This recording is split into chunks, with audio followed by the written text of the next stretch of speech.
Le médecin généraliste, pour moi, ça doit être avant tout un chef d'orchestre dans la prise en charge médicale globale du patient. Et au XXIe siècle, il va pouvoir le faire en s'appuyant sur des outils technologiques qui lui permettront justement de remplir encore mieux ce rôle de chef d'orchestre.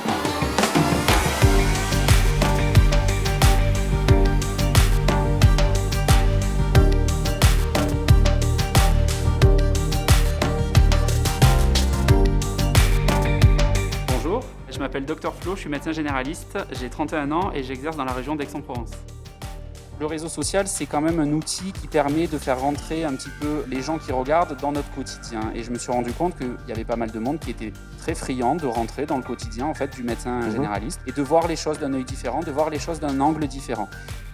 Parmi les outils justement technologiques qui permettent de décharger un petit peu le médecin, on a par exemple avec Doctolib l'agenda Doctolib partagé avec la possibilité d'avoir une prise de rendez-vous directe des patients qui peut également être partagée avec un secrétariat dématérialisé comme c'est le cas avec moi ou même physique sur place pour pouvoir tout simplement optimiser le temps effectif du médecin généraliste.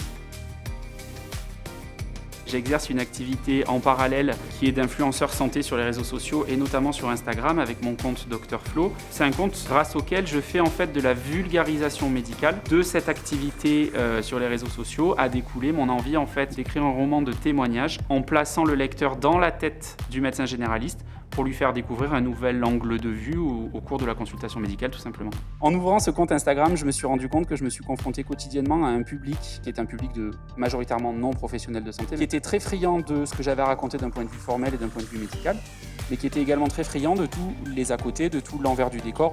La médecine générale, comme la santé en règle générale, c'est un métier dans lequel on est en évolution constante et dans lequel on apprend tous les jours. Et c'est grâce à des petites ou des grandes formations complémentaires qu'on arrive justement à faire progresser sa pratique quotidienne et sa pratique courante. Actuellement, par exemple, à titre personnel, j'ai choisi cette année de faire une formation en hypnose qui me permet d'intégrer un nouvel outil thérapeutique à ma pratique courante. Et donc ça peut permettre d'apporter des nouvelles solutions à la fois aux médecins et à ses patients.